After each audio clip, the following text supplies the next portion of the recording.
Bonjour à tous et à toutes, c'est Coralie de la chaîne Dis on joue. Je vous retrouve aujourd'hui pour une vidéo que vous attendez beaucoup. Tu sais que cette vidéo, on me l'a réclamée, on t'a réclamé. Est-ce que tu te rends compte de ça? On m'a téléphoné pour me demander de participer à cette vidéo. C'est vrai? Obama? Obama. Ah oui, voilà, je me souviens. Ouais. C'était pour ça. Me voilà. Ok, très bien. Comme d'habitude, en fait, on va dresser le top 10 des jeux auxquels on a joué cette année. On ne connaît pas nos tops respectifs. On devine. Oui. Moi, je devine quelques jeux. Tu devines quelques jeux? Oui. Est-ce que tu penses qu'on va en avoir beaucoup en commun? Moitié-moitié. À la moitié? Ouais. Je pense pour moi, je pense qu'on va en avoir moins que 5 en commun. Ah bon? Je pense. Et ce top, il porte sur 10 jeux qui sont sortis cette année et qui sont sortis en français. Alors j'ai calculé, toi je sais pas trop, mais moins que moi fatalement, mais cette année j'ai joué à presque 100 jeux qui sont sortis cette année. Donc j'en ai joué à plus que ça, parce que j'ai joué à des jeux aussi de plus anciens. Bien sûr j'ai testé beaucoup de nouveautés, mais j'ai joué à des jeux plus anciens. Donc près de 100 jeux, et là on va en sélectionner chacun 10 sur ces jeux. Vous nous suivez? C'est parti? C'est parti. Je propose que tu te lances avec ton numéro 10. C'est l'invité qui commence sa sélection. Oui, t'es mon invité ici chez moi. Très belle maison, tout dit. Merci beaucoup. Très beau sapin et très belle déco, puisque j'ai vu que les gens étaient très intéressés par la déco de Dis on joue. Et donc, mon petit top 10 commence donc en 10e position avec un jeu qu'on affectionne toujours autant, qui avait sa place, une place de premier choix. Sans vouloir dire qu'il était premier, bien sûr. Une place de premier choix dans mon top 10 de l'année dernière. J'ai trouvé. Je me devais de le positionner cette fois-ci. En 10e, plutôt de manière symbolique cette fois-ci. D'accord. Suspect, donc j'aime toujours autant cette série de jeux d'enquête. Un jeu d'enquête qui se joue très bien à deux, donc ça c'est pour moi une particularité importante du jeu. Donc on va endosser en plus le rôle de 2 enquêteurs cette fois-ci, contrairement au numéro 1 et au numéro 2 où on avait donc le rôle de Claire. Aujourd'hui c'est Adèle et Neville, et à travers de 3 petites histoires très sympathiques, même s'il y a des meurtres, c'est plutôt sympathique à découvrir. Et bien on va trouver, déceler qui a fait quoi, où, comment, et un petit peu comme des vrais enquêteurs. Ça j'aime beaucoup. Et le principe de Suspect, c'est que on a un paquet de cartes, on va tirer une carte qui va présenter généralement différentes pistes à suivre. Et les pistes vont nous demander d'aller chercher un autre numéro. On ne pourra pas... Enfin, si on peut, si on veut, explorer toutes les cartes du jeu. Tout à fait. Mais au plus tôt, on va donner des bonnes réponses aux questions qui sont posées et qu'on connaît dès le début du jeu. On sait très bien à quelles questions on va devoir répondre, ce qui n'est pas le cas de la plupart des jeux d'enquête. Par exemple, Sherlock Holmes, détective conseil, là tu n'as pas les questions avant la fin du jeu. Quand tu dis stop, c'est à ce moment-là que tu t'aperçois des réponses. C'était aussi le cas dans Guilty auquel on a joué tout récemment. Ici tu connais les questions et plus tôt tu vas donner les bonnes réponses, au plus tu vas avoir 2 points. Ce qui est cool aussi, c'est qu'il y a il y a du matériel supplémentaire, parfois il y a des plans, il y a d'autres choses, on va pas tout dévoiler. Quel était ton scénario préféré dans celui-là? C'était Mystery Lane. Mystery Lane, j'aimais bien l'ambiance, parce que c'était un peu la Desperate Housewives, et ça j'adore. Mais je me souviens que la résolution, elle était un petit peu tirée par les cheveux. C'était moins, on avait un peu plus galéré que le deuxième. C'était très bon aussi. Et moi j'avais préféré Le Rêve de Katmandou. Ah oui, le 3e. C'était beaucoup plus original, je trouvais. Elle était vraiment très sympa cette enquête. C'est très facile à lire, c'est très facile à comprendre, et du coup on rentre très vite dans l'histoire, et je trouve que tout se suit. Tout se suit bien, donc pour moi c'est vraiment pourquoi je le mets en 10e. T'aimes toujours autant, c'est toujours autant un petit plaisir. Tu disais que j'avais mis en 3e position l'année dernière. L'année dernière, tu l'avais mis en 3e. Voilà, j'aurais pu le mettre dans une meilleure position, mais c'est vrai que comme je te disais juste avant, il y a beaucoup de jeux qui m'ont plu cette année, et du coup dans ce top 10, j'aurais pu le mettre 11e, mais le voilà quand même 10e. Tu ne pouvais pas. c'est un clin d'œil. Eh bien moi mon numéro 10, c'est un jeu auquel on a joué très récemment. Et d'ailleurs pour la petite précision, ce jeu est la cause de la vidéo qui arrive seulement maintenant. Parce que je voulais faire les choses bien à la base et je voulais que la vidéo elle arrive début décembre. C'était le petit challenge que je m'étais lancé. Et puis j'ai reçu ce jeu début décembre et je me suis dit je ne peux pas tourner la vidéo tant que je n'ai pas joué à ce jeu parce que je savais que potentiellement il pouvait se retrouver dans le top et effectivement il se retrouve dans le top. Et ce jeu c'est Now or Never. Oui. Voilà. Moi ce jeu je l'attendais avec beaucoup d'impatience parce que j'aime beaucoup les jeux de Ryan Laukat. Voilà, j'avais joué à Above and Below. Sleeping Gods était mon numéro 1 de l'année dernière. Et je ne pouvais... voilà, j'aime énormément l'univers. Je trouve qu'il y a un petit côté poétique dans l'univers et j'aime beaucoup ça. Et en plus, j'ai beaucoup d'admiration pour Ryan Laukat qui est à la fois auteur, illustrateur et éditeur.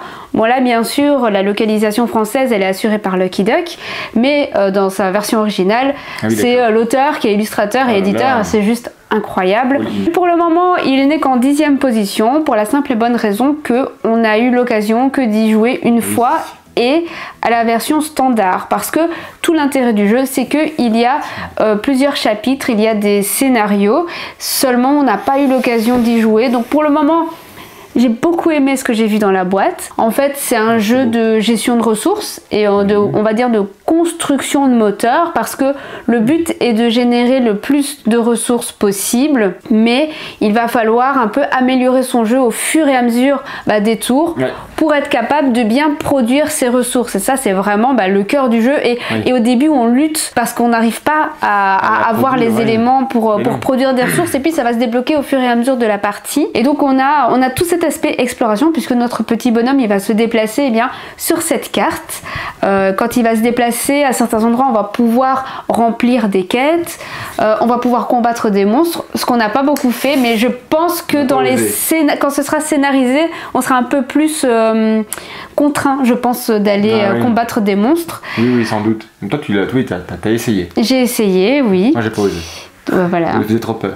Et du coup, t'en as pensé quoi, toi? Parce que moi, j'ai bien aimé.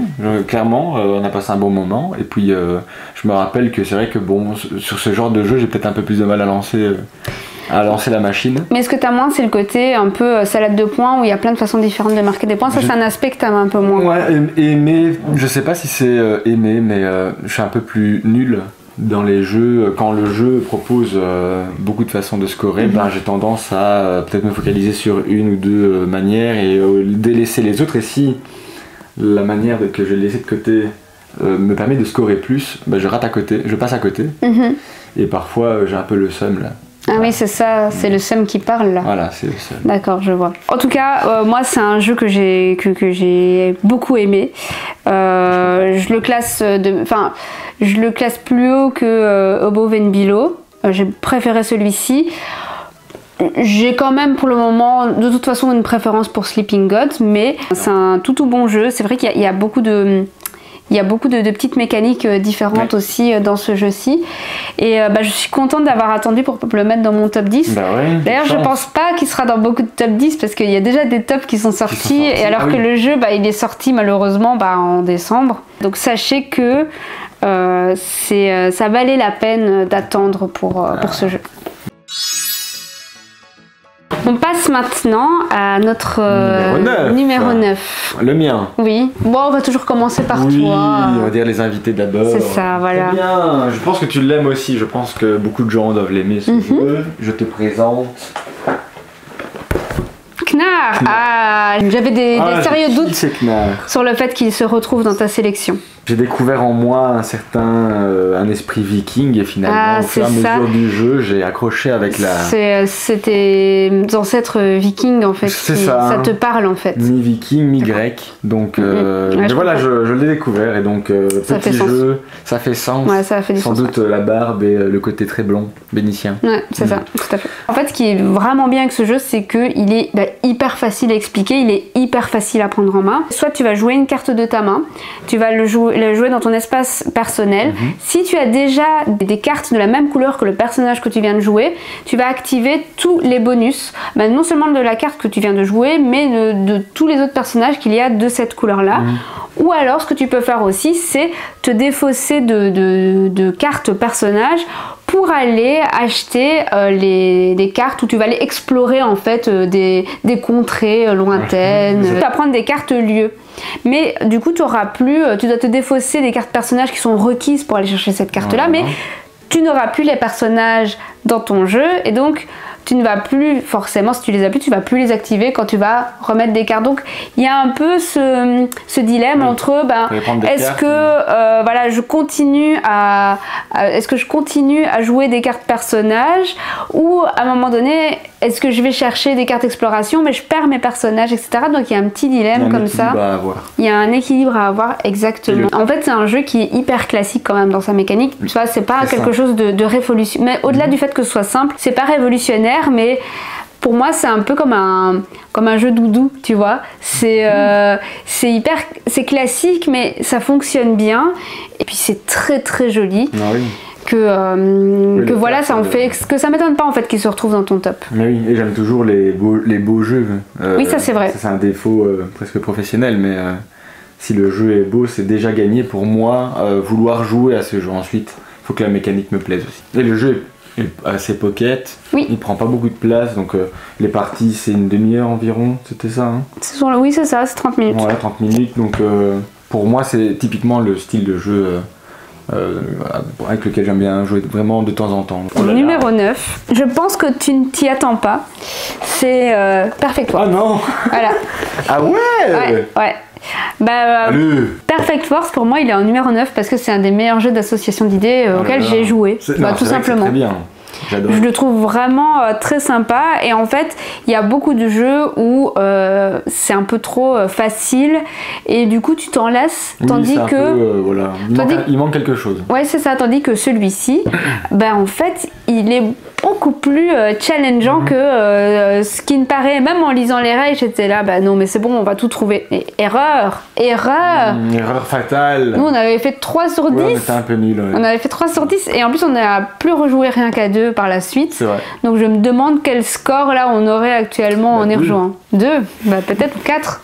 Essayons de s'améliorer un petit peu. Dans Perfect World, ce qu'on va faire c'est que on va placer au fur et à mesure des petites cartes, un peu comme une grille de mots fléchés.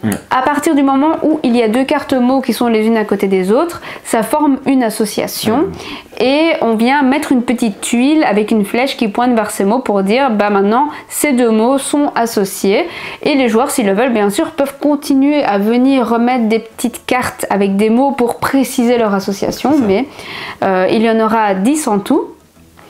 Et à la fin, tous les joueurs vont essayer de trouver le même mot indice sur base des associations qu'il y aura. Voilà, je vais te faire jouer.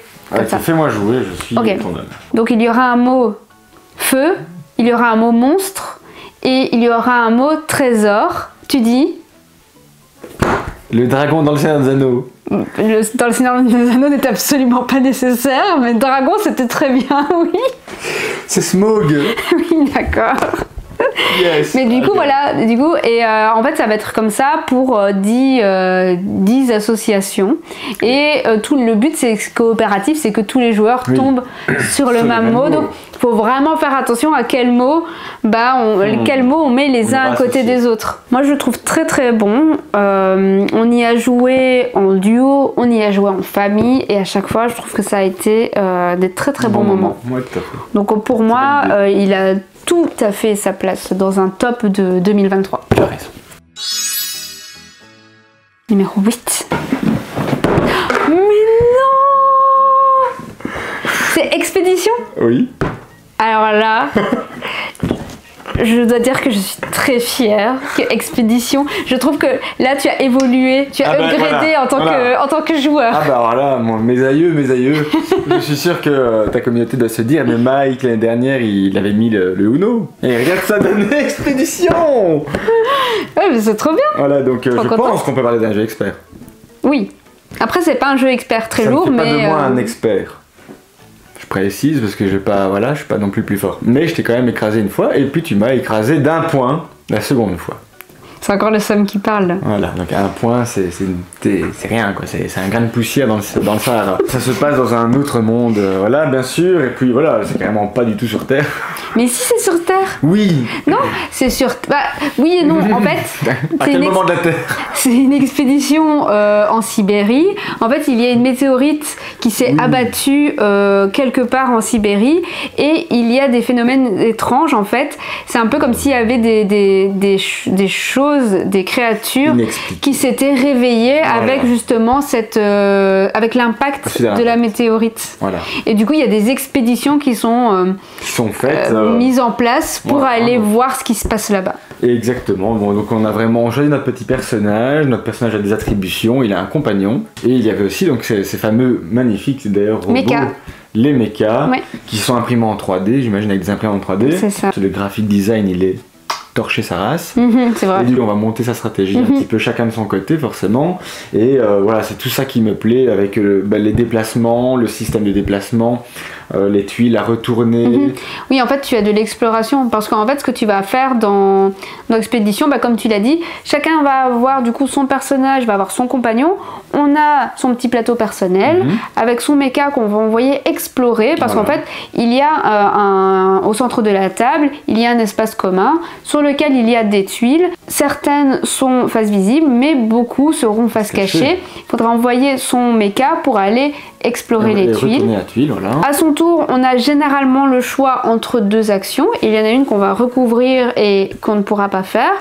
On a le choix de déplacer son mecha, on a le choix de jouer une carte, et on a le choix aussi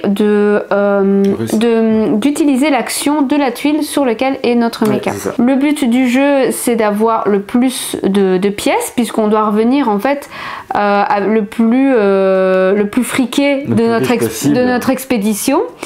Et il y a une des façons principales de marquer des points, parce que c'est vrai, comme tu as dit, il y a plein de façons différentes, mais il y a une façon qui est intéressante, c'est que au centre de la table, il y a une piste sur laquelle on va venir mettre nos petites étoiles. Et en fait, dès qu'on va, par exemple, avoir 8 cartes dans notre espace de jeu, on va pouvoir mettre une étoile. Quand on va avoir un certain nombre d'ouvriers, on va pouvoir aussi mettre notre étoile. Et la partie d'ailleurs va se terminer quand quelqu'un a mis toutes ses étoiles sur le plateau. Moi, le seul reproche que je lui fais, c'est que je trouve que les actions sont assez répétitives et je vois très vite le besoin d'une extension se faire sentir. Ah oui. Pour amener du renouveau dans le jeu. Ouais, pourquoi pas. Donc moi, c'est le petit reproche que je lui fais. Mais sinon, c'est vrai que j'ai bien aimé jouer. J'ai pris beaucoup de plaisir. Je comprends pourquoi il est dans ton top. Moi, c'est un jeu, franchement, j'ai vraiment aimé jouer avec toi. J'ai trouvé ça cool en plus que tu puisses accrocher à un jeu qui est quand même assez qui est expert, mais c'est pas un expert lourd, pas du tout, c'est quand même assez léger comme expert. Je pense que ça peut plaire à beaucoup de gens comme moi qui n'ont pas un degré qui sont pas à la recherche non plus des jeux les plus compliqués et qui aiment bien justement les simplicités mais des beaux objets aussi quoi. C'est agréable de jouer avec à Expédition. Mon numéro 8 c'est Revive. Auquel tu n'as pas joué, donc tu peux pas, tu ne pouvais pas le savoir. Non. C'est le jeu qui m'avait le plus marqué lors du Spiel de l'année dernière, de 2022. C'est un jeu auquel j'ai eu l'occasion de rejouer depuis, et en fait tout ce que j'avais aimé en fait dans ce jeu s'est confirmé au fur et à mesure des parties. C'est un jeu en fait où vous pouvez d'ailleurs jouer en campagne, ce qui n'apporte absolument rien dans le jeu. Déjà le jeu en lui-même est très bien. Et en fait ce que j'ai bien aimé c'est que c'est un jeu qui va mêler un peu de deck building. Il va y avoir un arbre de technologie sur nos plateaux personnels. Il y a aussi tout un aspect exploration et en fait il y a beaucoup de mécaniques dans le jeu et tout se combine super bien en fait dans ce jeu là. Je pense qu'il a un poil complexe pour toi Ah ok. Mais par sinon, à Expédition. Ah oui, il est plus complexe qu'Expédition. Ah ouais, alors, mais sinon, je pense que c'est un jeu que tu pourrais apprécier malgré tout, parce que tu as quand même un aspect de deck building. Okay. Tu as en fait des cartes qui vont avoir des bonus sur les deux parties de la carte. En fait, il y a la partie haute et la partie basse de la carte. Et tu as un plateau personnel où tu as différents emplacements pour jouer tes cartes. Si tu les joues sur l'emplacement du bas, tu peux utiliser que le bonus. En fait, tu vas venir glisser la carte et tu peux utiliser que le bonus du bas. Ça veut dire qu'à un moment donné, si tu coinces par exemple, si les deux espaces en bas de ton plateau personnel sont occupés par des cartes, les prochaines cartes, tu seras obligé de les jouer en haut. Et du coup, tu pourras utiliser que le bonus du haut de la carte. Donc, tu dois faire attention à ça aussi. Ah oui. Tu vas venir chercher d'autres cartes pour venir améliorer ton jeu. Il y a bien sûr un plateau central qui est commun à tous les joueurs et sur lequel les joueurs vont venir explorer parce qu'en fait, il y a eu une époque glaciaire et les gens se sont réfugiés sous terre.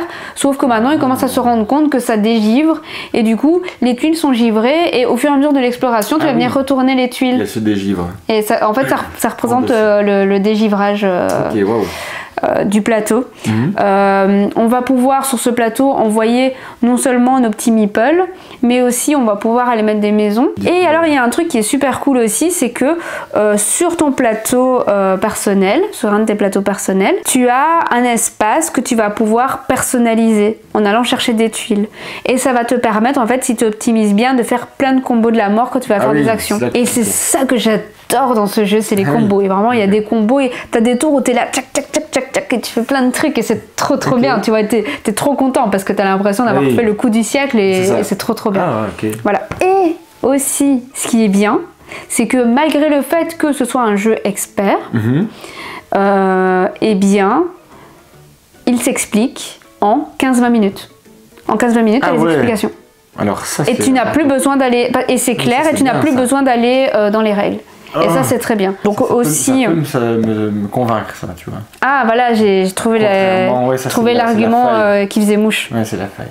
Très bien, très bien. Ok, atteste. Alors, qu'est-ce que tu nous as réservé en numéro 7 ? Et plus je le vois en numéro 7, plus j'ai envie de l'inverser avec le 6, mais je vais quand même le garder en tête. Mais bon, après, voilà, vous avez compris que mon cœur balance entre le 6 et le 7 aussi. Ah, Gozou. Bah oui, Gozou. Bah j'adorais ce jeu, à tous les niveaux. Donc l'espèce de, voilà, un bon jeu de cartes où je rabâche encore les oreilles de tout le monde, mais avec des super graphismes. Mais le caractère design est fou. Les illustrations sont les illustrations dans ce jeu, les univers de chaque chaque team en fait groupe a des illustrations géniales quoi. Hein. C'est David Sidbon qui fait toujours généralement la plupart des illustrations pour Sorry We Are French, l'éditeur. C'est vrai qu'il y a un talent fou, là, il faut le dire. Et dans ce jeu, je trouve que ça se voit encore plus. Moi, je trouve que les illustrations sont incroyables dans ce jeu. L'univers il est fou, hein. Donc, les couleurs, puis voilà, la mécanique de jeu elle est vraiment top quoi. Je trouve t'as vraiment ton espace de jeu avec que tu dois faire évoluer pour battre ton adversaire. Oui, c'est un pur jeu d'affrontement à 2 joueurs. 2 joueurs exclusivement. Et il y a 2 phases de jeu. La première phase, c'est la phase où on va sélectionner nos clans avec lesquels on va jouer pendant tout le reste de la partie. C'est une phase hyper importante puisque on va devoir choisir 3 clans chacun et chaque clan a des forces et des particularités qui sont différentes et il va falloir bien choisir des clans en fait qui s'agencent bien entre eux, qui se complètent bien. Et ça c'est hyper important. Et ce qui est tout aussi important, c'est qu'il y a 8 clans en tout. Et les 2 clans qu'on ne va pas choisir vont changer les règles de la partie, pour venir ajouter des règles supplémentaires. Et donc on va pas jouer de la même façon en fonction de 2 clans en fait qu'on ne choisit pas et qui vont changer le cours de la partie. Ouais, c'est trop bien. Et alors du coup à son tour on va jouer des cartes et les cartes, il va y avoir 3 rangées de cartes dans notre espace personnel. Il y a d'abord les troupes, les héros et puis les immortels. Mais on est obligé de commencer par mettre des troupes dans la première ligne pour qu'on puisse mettre un héros de la même couleur dans la deuxième ligne. il y a certains effets qui vont nous avantager nous, et puis il y a certains effets qui vont aller attaquer, notre adversaire. C'est ça. Ouais. Ouais, je comprends qu'il soit dans ton top. C'est un jeu que j'adore également, donc je comprends très bien. Ah bah voilà. Bah en fait, rends-le-moi s'il te plaît. Non. Si, on l'a mis en... Ça c'est fou, on l'a mis à la même position. Ouais. Donc oui, bah moi je te comprenais totalement, puisque moi c'est un jeu que j'ai adoré, je le dis depuis le début de l'année, puisqu'il est sorti assez tôt, tout de suite ça a été un vrai coup de cœur. En jeu d'affrontement sorti cette année, c'est vrai qu'il y avait aussi Mindbug qui était très bon, mais moi ma préférence, et notre préférence, à mon avis si t'as mis celui-là, je pense pas que t'aies mis Mindbug dans ton top, après je peux me tromper, mais moi en tout cas ma préférence elle va vraiment à Gozu-X. Alors c'est pas aussi facile à prendre en main comme Mindbug, ici c'est beaucoup plus technique, dans le sens où il y a même tout un lexique à apprendre. Quand même, ouais. Il y a des mots, il y a du vocabulaire qu'il faut maîtriser, et c'est pas en une partie que vous allez maîtriser le jeu. Ouais. Il faudra 2-3 parties pour vraiment se familiariser, et puis sentir un petit peu quel clan en fait fonctionne bien les uns avec les autres, et tout simplement maîtriser le vocabulaire du jeu. Je pense que les règles on les a facilement, mais voilà, il y a tout ce vocabulaire qu'il faut apprendre, mais moi c'est ça que j'aime bien aussi en fait. Mais limite j'aurais pu préférer Mindbug, mais finalement sur ce genre de jeu d'affrontement 1 contre 1 comme ça, c'est ça. Il est plus complet, je trouve, et voilà, même si c'est un peu plus compliqué, après 2-3 parties, ça devient un vrai plaisir. C'est ça, exactement, t'as tout dit, Est-ce qu'on a le même jeu pour la 6e position? C'est franchement possible. C'est un jeu, je pense, que tu as adoré aussi. On a joué notamment avec nos amis Enjoy Games. Ah oui, After Us. C'est After Us que j'ai vraiment surkiffé. Déjà l'univers. C'est vrai. C'est original, c'est super original. C'est du deck building, et en fait tu vas venir juste améliorer ton deck.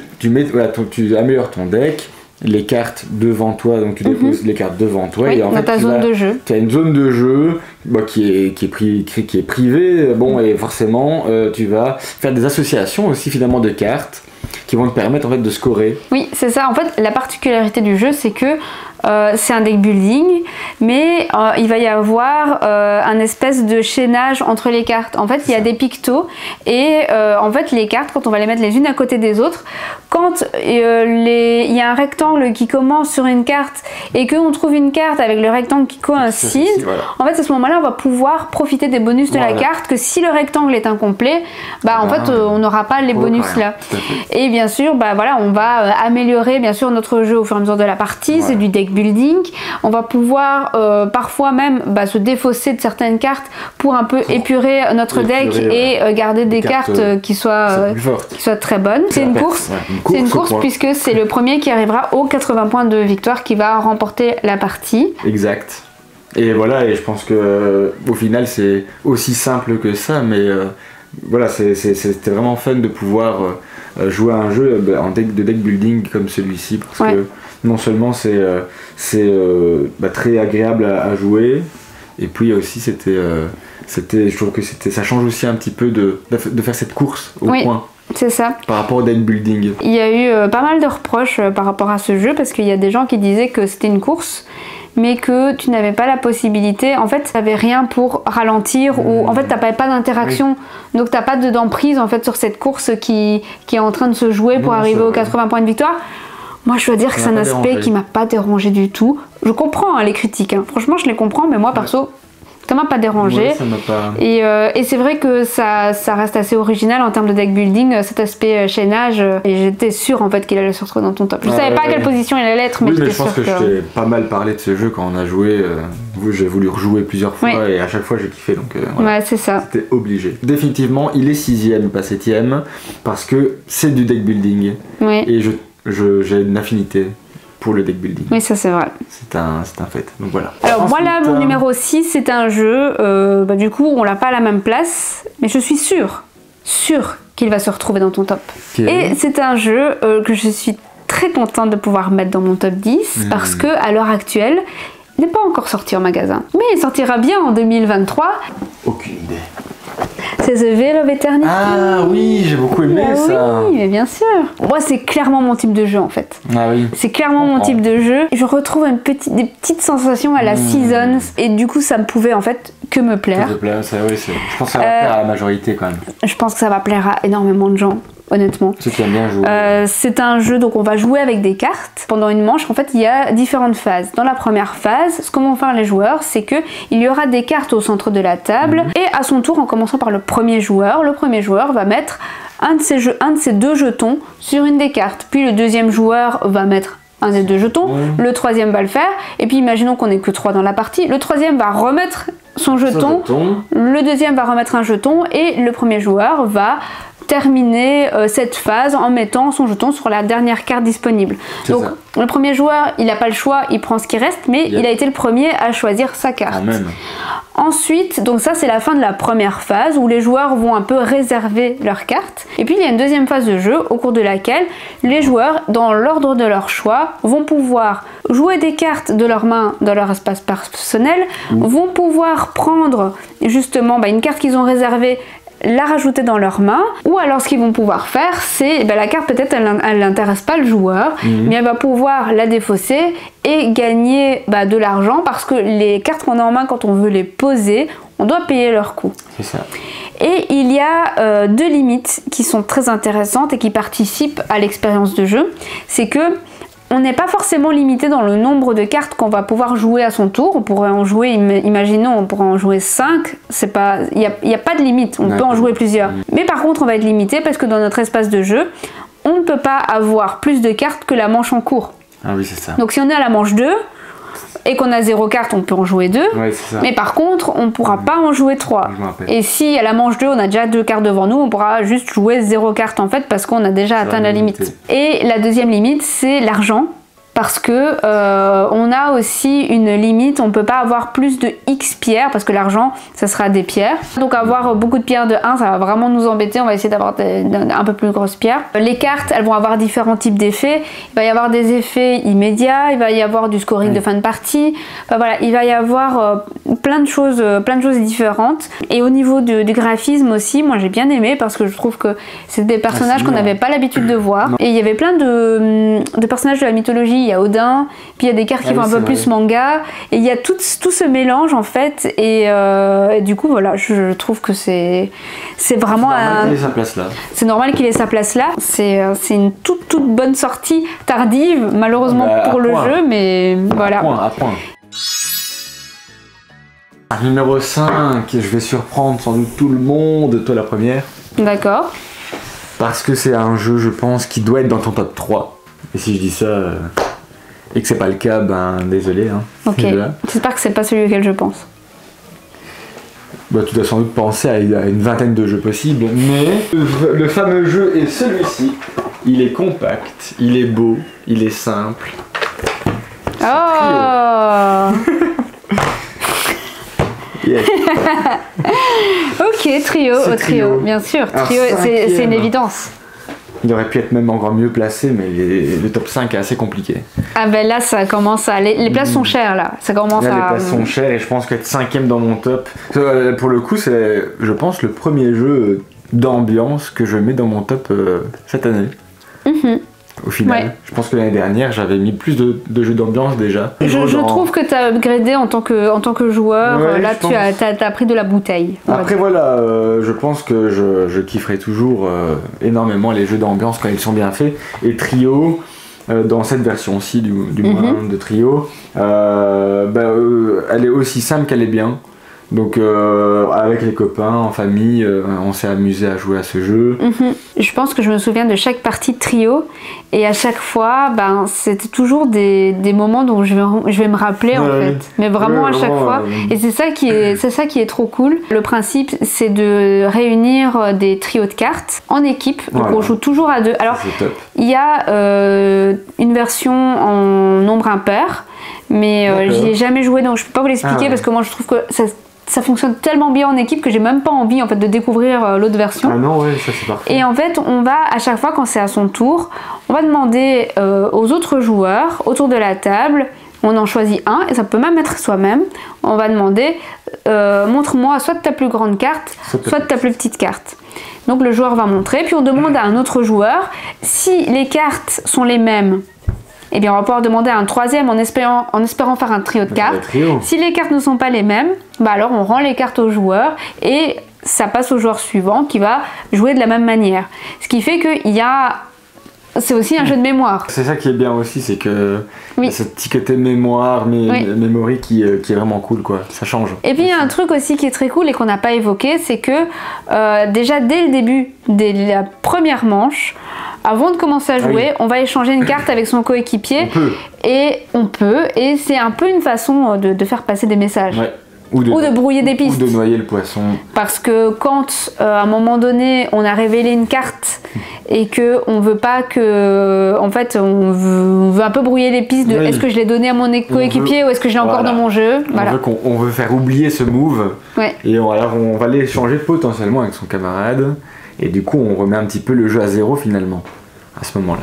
C'est ça. Et donc c'est vraiment très cool et voilà, c'est simple, le petit côté mexicain, le petit côté c'est très, très joli. Et aussi ce qu'il faut dire aussi avec ce jeu, c'est que à chaque fois on enchaîne les parties. Tu joues pas à une partie de trio. Il avait sa place en 5e. Mon 5e, je vais pas te le demander de le deviner parce que c'est un jeu auquel t'as pas joué et que je pense que t'aimerais de toute façon pas. Ah, donc voilà. Mon 5e c'est Barcelona. Ah oui. Barcelona qui est un jeu de Dani Garcia. Alors j'en ai parlé récemment dans ma vidéo débrief du Spiel. Dani Garcia, dont c'est le premier jeu qui est sorti ici en français, qui a été localisé. Mais bon, déjà, qu'est-ce que c'est Barcelona? Qu'est-ce que c'est? C'est un jeu dans lequel en fait on va jouer dans la ville de Barcelone. À son tour, on va piocher 2 petits jetons dans un sac et on va les mettre à un embranchement du plateau. Parce qu'en fait, chaque endroit du plateau va te permettre, c'est des embranchements en fait. Donc si tu mets un endroit, tu as le croisement entre une action qui est dans la colonne et tu as une action qui est dans la rangée. Donc tu dois bien choisir ton croisement parce qu'en fonction du croisement, bah, en fait tu vas déclencher tu vois, avec le croisement de la colonne et la rangée, bah, tu vas déclencher 2 actions, donc tu dois bien choisir où tu vas le mettre. À côté de ça, quand tu as certains jetons qui sont autour d'une place, tu vas pouvoir aller construire un bâtiment. Ce que j'ai bien aimé, c'est que bah, déjà je trouve que ce mécanisme de choix d'action, du coup avec les croisements, je trouve ça en fait très sympa, je trouve ça assez original. Et c'est un Eurogame comme style de jeu, mais la thématique, elle est bien retranscrite dans le jeu. Et ça, c'est assez rare dans les Eurogames où t'as un thème et après tu joues et après tu joues et en fait le thème on te l'a juste dit et après tu l'oublies en 2 secondes. T'es juste là pour mettre. Tandis que là, il y a plein d'éléments en fait qui te rappellent que tu joues dans Barcelone. Tu vas pas te sentir immergé, tu vas pas te sentir. Enfin, ça reste un Eurogame. Enfin, il faut pas déconner non plus. Mais il y a plein de choses qui font que c'est hyper cohérent et du coup c'est bien. Bien sûr, bah, c'est hyper salade de points, il y a plein de façons de marquer des points. Je pense que c'est un jeu, tu aurais horreur de ça, clairement. Typiquement. Moi j'adore vraiment. T'as aussi ton petit plateau personnel où tu vas pouvoir même participer à la construction de la Sagrada, c'est une façon de marquer des points. Enfin, il y a plein de choses différentes. Oui, il y a beaucoup de choses. Et en même temps, c'est un expert qui n'est pas très lourd non plus, c'est assez léger. Donc voilà, bon, pour tout ça, Barcelona, c'est clairement un de mes chouchous de cette année aussi. Moi, le 4... Est-ce qu'on a le même? Le 4, j'aurais pu le mettre en 3, en 2 ou en 1. Je l'ai mis en 4 parce que les 3 autres m'ont autant plu que celui-là. Mais je pense que tu vas presque être déçu que je ne l'avoir mis en 4. Mais voilà, c'est... Ah bah oui. Oh, tu l'as mis qu'en 4. Oui. Oh, je suis déçue. Je comprends. Je comprends. Et vous là derrière, je sais que vous êtes déçus aussi. Je sais que vous êtes déçus, mais arrête je sais. Je pense que n'importe qui aimerait jouer à ce jeu parce qu'il est très très bien pensé, parce qu'il est Enfin, je veux dire, les règles du jeu en plus elles sont faciles à. Voilà, elles sont assez faciles, elles sont assez simples, donc tout le monde peut. Oh oui, non, mais ça c'est hyper simple. En fait, à son tour, on va juste prendre une tuile et on va la poser au centre de la table. Et ce qu'on va essayer de faire, c'est d'optimiser le jeu. Il faut savoir qu'il y a toujours 3 objectifs qui sont face visible. Et on va devoir essayer de poser des tuiles pour remplir un objectif. Quand un objectif est rempli, à ce moment-là, on retire le petit jeton de l'objectif pour marquer qu'il est rempli. Et le prochain move, ce sera pas de prendre une tuile avec un paysage, ce sera de prendre une tuile objectif pour la placer. Et le but, c'est vraiment de réussir à faire un maximum d'objectifs en plaçant bien ces tuiles. Et oui, donc c'est ça la stratégie. Et ce qui est bien, c'est que c'est collaboratif. C'est vraiment un jeu qu'on doit réussir à 2, quoi. Donc, ouais, c'est coopératif. J'aime vraiment beaucoup. L'aspect principal du jeu, c'est que c'est un jeu évolutif. Parce que voilà, c'est ça. En fait, ça, c'est bien. Quand on va réussir en fait les objectifs, on va avoir un petit score à la fin, et le petit score va nous dire sur la feuille de campagne combien de petits cercles on peut cocher. À un moment donné, si on en coche assez, ça va nous permettre de débloquer des petites boîtes. Et dans ces petites boîtes, il va y avoir du matériel additionnel, il va y avoir des objectifs. Enfin, je vous spoil pas trop parce que voilà, je veux pas spoiler le jeu, mais ça va débloquer du matériel additionnel. Une particularité du jeu, c'est que on ne perd pas en fait. Tu vas moins bien réussir, mais tu n'as pas une notion d'échec dans le jeu. Ils disent que c'est de 1 à 6 joueurs. C'est un jeu pour moi qui se joue soit en solo, soit à 2. À 2, c'est tellement bien. À 2, c'est tellement bien. Et franchement, je dirais que 3, ça commence à être un bon maximum. Je pense qu'à 3, c'est. Ouais, en finale, je me vois pas jouer à plus de 3. Moi, je me vois pas jouer à plus de 2, honnêtement. C'est un coup de cœur. Voilà, c'est un coup de cœur pour moi, malgré tout. 4ème, c'est génial. 4ème, ok, c'était donc le 4ème jeu. 4ème de Dit on joue. Qu'est-ce ? Alors, c'est un jeu qui, du coup, va se retrouver à une place plus haute dans ton classement. J'imagine, parce que je sais qu'il est dans ton top, c'est sûr. Ok. C'est Heredity. Heredity, bien sûr.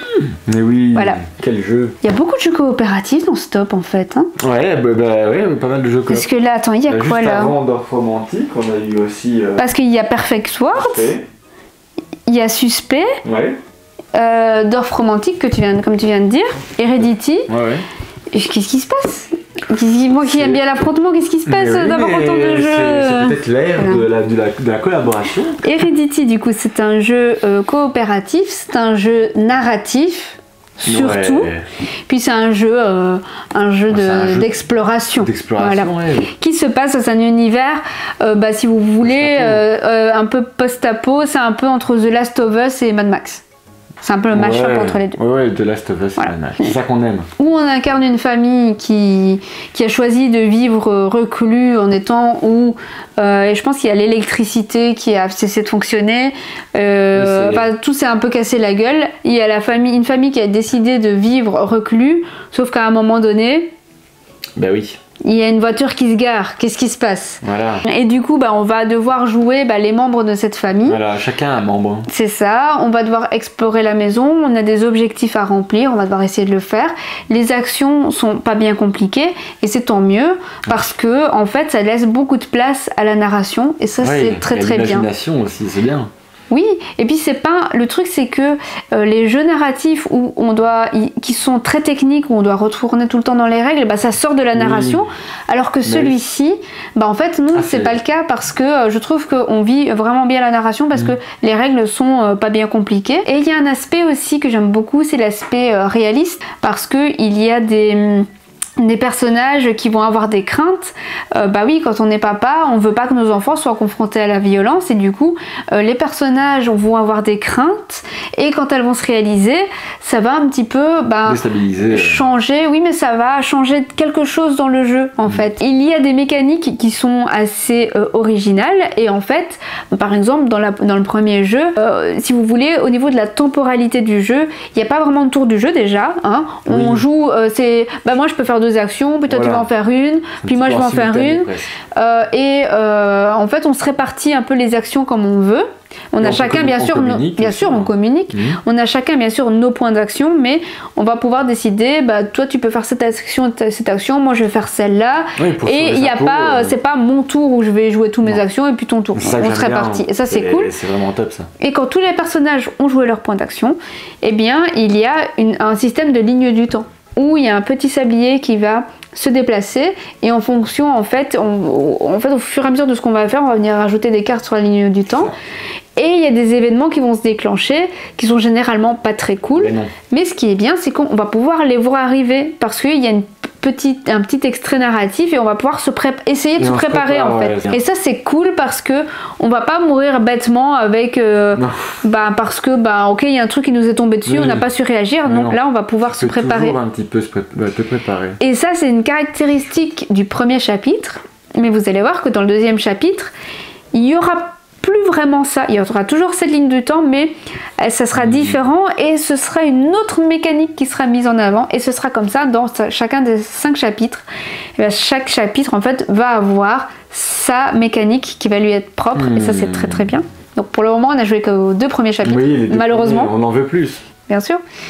Mais là, c'est parce que c'est vrai qu'en fin d'année, on a joué à beaucoup de jeux, il y avait beaucoup de jeux à tester, du coup on n'a pas eu le temps de s'attarder sur Heredity alors qu'on aurait vraiment voulu continuer dans la narration. Mais je pense que là, pour les fêtes, on va se faire plaisir et on va continuer les chapitres. Oh ouais.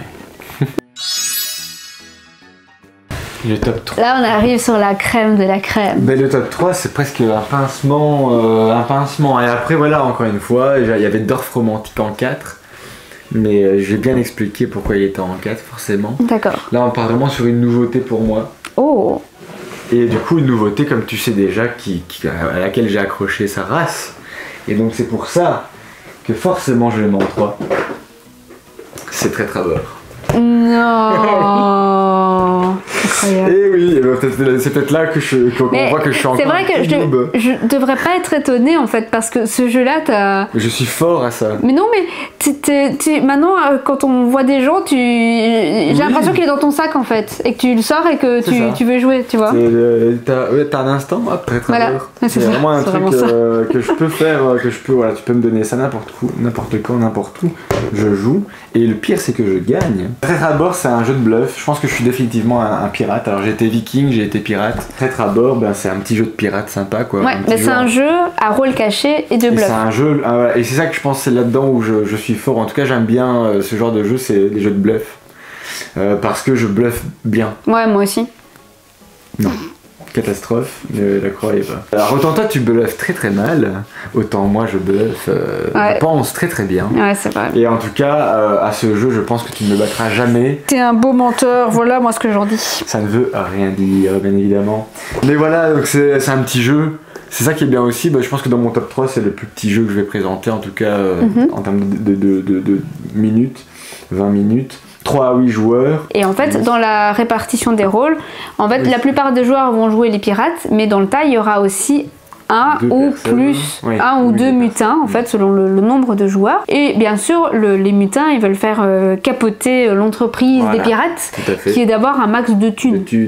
On veut de la thune, la moula. À son tour, ce qu'on va faire, c'est qu'on va jouer une carte. Si c'est une carte avec une valeur, on va pouvoir la mettre dans le coffre, puisque le but est d'avoir une certaine somme d'argent. Les pirates gagnent s'ils arrivent à accumuler une certaine somme d'argent. Ou alors, ce qu'on peut faire aussi, c'est jouer une carte action. Et là, on la joue face visible. Les cartes dans le coffre, bien sûr, sont face cachée pour qu'on ne sache absolument pas quelles cartes ont été jouées, parce que bien évidemment, on peut mentir. Donc, on ne sait jamais vraiment, même si les gens disent avoir joué telle valeur, parce qu'on doit dire, voilà, je joue telle valeur dans le coffre, si c'est un mutin, peut-être qu'il ment. Du coup, c'est ça qui est bien, il faut déceler qui est le mutin en tant que pirate et balancer le mutin à l'eau pour s'assurer la victoire. En fait, t'as différentes façons. La partie, elle se termine quand un pirate dit, bon maintenant je pense, et c'est qu'un pirate qui peut le faire bien sûr, sinon il n'y a pas de jeu, mais c'est qu'un pirate qui peut le faire, va dire, je pense qu'il y a, on va dire que l'objectif c'est 11. Oui, voilà, 11 euros. Je pense qu'il y a 11 dollars dans le coffre, pièces d'or. Je pense qu'il y a 11 pièces d'or euros, dans le coffre. Et il va regarder s'il y a 11 $, les pirates gagnent. S'il y a moins de 11, les mutins gagnent. Le mutin a fait son travail. C'est ça. Si tous les mutins ont été poussés à l'eau, les pirates gagnent. Et si les mutins ne sont plus en infériorité numérique, donc il y a autant de pirates que de mutins, alors à ce moment-là, les mutins gagnent la partie. C'est un jeu qui fonctionne bien si les gens jouent le jeu et qu'on parle, parce qu'il faut parler quand même. Il faut communiquer, il faut pousser l'autre à la faute. Il faut pousser l'autre à la faute, il faut parler de ses suspicions avec les autres. Si on est mutin et qu'on a une action qui nous permet de regarder les cartes dans le coffre, bah on peut mentir aussi sur ce qu'on voit, mais on le communique aux autres. Enfin voilà, mais c'est vraiment un jeu, il va falloir discuter, il va falloir échanger avec les autres pour créer vraiment une bonne ambiance autour de la table. C'est un jeu qui est un peu dans la même gamme que Time Bomb, mais perso, moi j'ai beaucoup plus de facilité à jouer à ça parce que c'est beaucoup plus, comment dire, on comprend tout de suite c'est quoi le jeu, que Time Bomb. Il y a quand même, faut placer les... Time Bomb, c'est pas aussi obvious en fait, la manière dont il faut jouer. Je me souviens que j'ai eu beaucoup de mal à le faire jouer d'ailleurs, que celui-ci j'aurais beaucoup plus de facilité à faire jouer aux gens. Oui, moi c'est... En ce moment en tout cas c'est un peu mon jeu de prédilection. Ouais, c'est vrai que tu veux toujours y jouer. C'est ça. Mon numéro 3, alors, c'est un jeu que tu as détesté, mais vraiment détesté. Mais moi j'adore, je l'adore. En 1 ou en 2. Ah bah non, ça c'est sûr que non. Je pense que dans ton flop de l'année, à mon avis, tu mets ce jeu-là. Ouais. Alors, tu vois pas de quoi je parle? Ah, je l'ai, c'est bon. Bah c'est Darwin's Journey. Bah oui, Darwin's Journey. Je peux comprendre qu'on aime, hein. Mais bon, par contre, il coche toutes les cases du jeu auquel je n'aime pas jouer. Donc, Bah déjà, c'est un expert qui... plus pour moi. Bah oui, c'est un bon expert hein, déjà. N'ayons pas peur d'utiliser le bon mot. Et puis c'est du placement d'ouvriers, ce que tu détestes. D'ailleurs, placement d'ouvriers que moi je suis pas fan non plus. Mais là, franchement, c'est l'exception à la règle. Là, ce jeu, je l'adore, il est vraiment trop bien. Et en fait, il y a plein de choses qui font que c'est un placement d'ouvriers que j'adore. Il y a ce côté en fait où on va crafter ces ouvriers, on va les pimper pour qu'ils puissent aller sur des endroits du plateau auxquels ils n'ont pas accès au début de la partie. Pour ça, on va venir acheter des petits seaux qu'on va mettre à côté de nos petits ouvriers. Et même les emplacements eux-mêmes, en fait, les emplacements, on n'a pas accès à tous les emplacements non plus parce qu'ils ne sont pas, on va dire, ouverts. Il y a des actions qu'on pourra faire pour venir justement débloquer ces emplacements d'action qui ne sont sinon pas sur lesquels on ne peut pas emmener nos ouvriers même si on a les couleurs requises. Et puis on aura tout un aspect exploration par voie terrestre et maritime. Et puis on a notre petit plateau personnel avec non seulement nos ouvriers et les emplacements pour mettre les seaux dont je parlais qui vont venir pimper les ouvriers, mais il y a aussi un emplacement pour mettre des objectifs. On a aussi il y a aussi une corrélation entre justement les espèces qu'on va étudier avec le plateau principal. Il y a aussi des petites tentes qu'on va venir placer sur la piste d'exploration. Et en fait, ce qui est trop bien dans tout ça, c'est qu'il y a aussi plein de combos, ce que j'adore. Oui, c'est ça que je n'aime pas vraiment. Et non, mais moi, ça c'est vraiment un aspect que j'adore vraiment. Quand tu vas placer ta tente qui te permet de faire une action que tu vas faire, cette action-là, elle te permet... Oh non, mais ça c'est juste trop bien. Moi, je perds le fil, en fait. Mais je comprends après qu'on puisse aimer, quand on est fort à ça, on aime. Et puis au niveau de la rejouabilité, elle est vraiment très bonne et c'est aussi un aspect qui fait que c'est un très bon jeu. C'est que en fait les actions qu'on va faire, c'est des tuiles qu'on va placer sur le plateau. Donc on mettra pas les mêmes tuiles d'un jeu à l'autre. Et puis comme je le disais, les emplacements d'action sont pas forcément ouverts.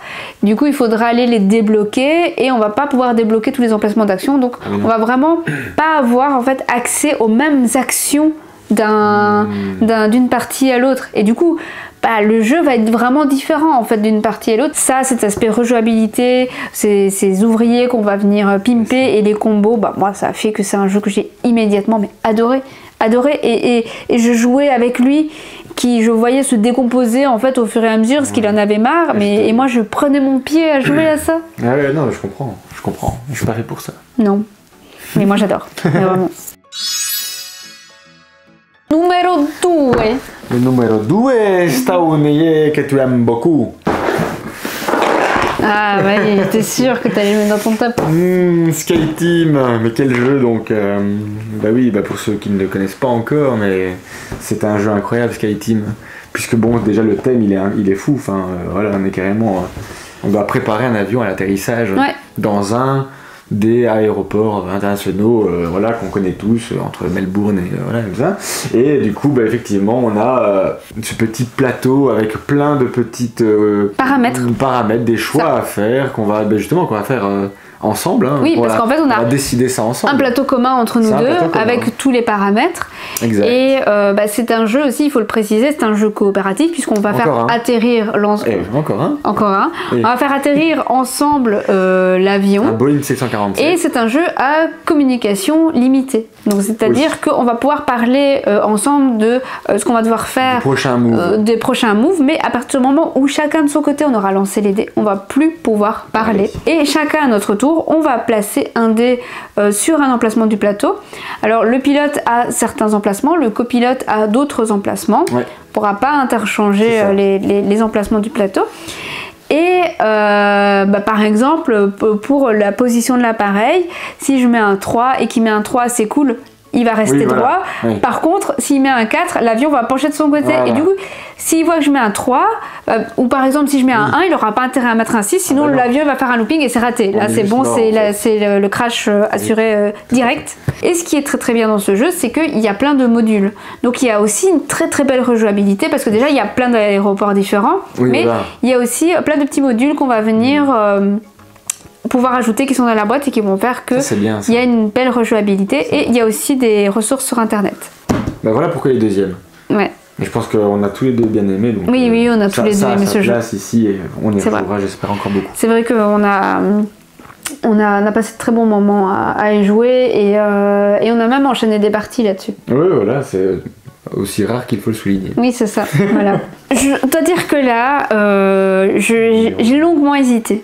Parce que le numéro 1, à la base, c'est le jeu dont je vais parler maintenant qui est en numéro 2. Il a été numéro 1 toute l'année. Mais toute l'année, il a été en numéro 1. Ah bon? Et il a été détrôné en fin d'année. Et je vous expliquerai un peu après pourquoi j'ai mis le numéro 1 en numéro 1. Mais du coup, ça a été très dur de faire un choix. Mais finalement, voilà, j'ai tranché, je l'ai mis en numéro 2. Ah, c'est lequel? Auquel dont je n'ai pas parlé. C'est Earth. Ah ouais, c'était bon alors. Ah, Earth, j'aurais bien aimé qu'il soit dans ton top. Il aurait pu, hein. Là, j'ai beaucoup aimé. Earth, c'est typiquement mon style de jeu. Il y a du tableau building, il y a du système d'activation des cartes à la Wingspan. En plus, c'est du simultané, donc il n'y a pas de temps mort. Donc, c'est juste, voilà, c'est vraiment... mais totalement mon style de jeu. Donc à son tour, on va choisir une action. Tout le monde va faire la même action, mais en moins forte que celui qui a sélectionné l'action. Quand même, il faut pas déconner. Il faut quand même que celui qui sélectionne. Il faut quand même que celui qui sélectionne l'action, il a un petit avantage sur les autres.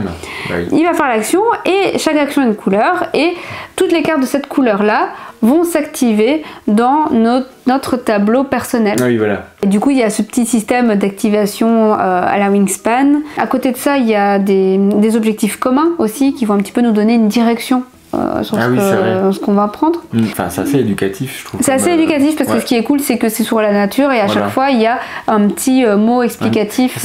Il aurait manqué ça, ce serait vachement moins cool parce que là, il y a toujours cette petite précision au sujet de la carte. Oui, c'est ça. Un champignon, un animal, de la faune, de la flore. Mais en plus, ce qui est très bien, c'est que c'est un jeu expert, mais c'est un jeu qui se joue du coup rapidement. Encore en une heure, c'est plié parce que justement, grâce à cet aspect simultané. Même s'il n'est pas dans mon top 10, c'est un des rares jeux experts du coup que j'ai vraiment bien aimé faire avec toi du coup. Ouais, c'est bien, il n'y en a pas beaucoup qui me plaisent. Ouais.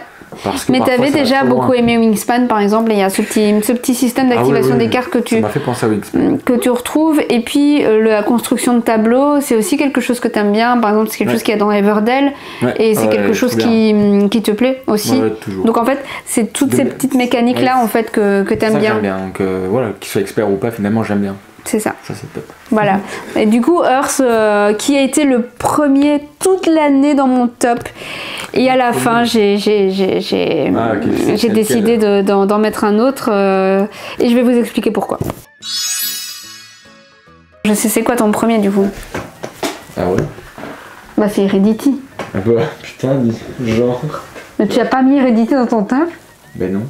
Non. Et c'était Heredity. Ah d'accord, purée. Je vous avais dit qu'à traître à bord j'étais super bon en bloc. C'est ton numéro 1 carrément, Heredity, c'est le numéro 1 de cette année. Wow. Les autres pouvaient pas tester. Mais ça a coché. En fait, j'ai même découvert que j'étais trop fan de ce genre de jeu. Moi, j'ai hâte qu'on continue. Mais après, voilà, on a fait 2 missions, 2 épisodes. Et au deuxième, c'était acté. Ouais. C'était mon jeu de l'année. Parce que l'univers... Ouais, je suis très fan... du post-apo, je suis très fan des armes, je suis très fan de l'univers de Heredity, le côté familial, sauver sa peau, avec la mort aux trousses, avec c'est clair les que choix qu'on peut faire et le côté la communication qu'on a entre nous quand on joue à ce jeu, je ne la connais pas dans un autre jeu. On a joué à plein de jeux similaires, mais ici c'est vraiment c'est plus intense, c'est plus précis.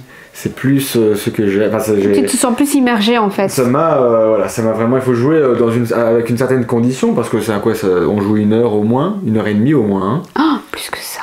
Voilà, plus donc que ça. Ce n'est pas une question de temps. On a joué plus que 2 heures à chaque fois. Ouais, voilà, donc c'est pas une question de temps, mais il faut le temps pour rentrer. Enfin voilà, il faut le temps pour jouer à ce jeu. Oui. Et je refuserais de jouer si on n'a pas le temps. Oui. Parce que c'est un jeu dans lequel il faut rentrer dedans. Le deuxième chapitre, on y a joué avec Joya et Anthony d'Enjoy Games. Exact. Et c'est vrai que c'était un vrai bon moment ludique, quoi. C'est vrai, un vrai bon moment de partage en fait de jeux de société. C'est ça qu'on veut. Voilà. C'est ce genre de moment. C'est ça qu'on veut et puis c'est ça qu'on a envie de faire et de continuer à faire. C'est de découvrir des jeux qui ont autant été travaillés. Parce qu'en plus même je trouve que parfois dans ce genre de jeu c'est pas très bienvenu que l'histoire soit très longue et un petit peu parfois ennuyante finalement. Oui. Et ici en fait... Mais tu sais, ce jeu là il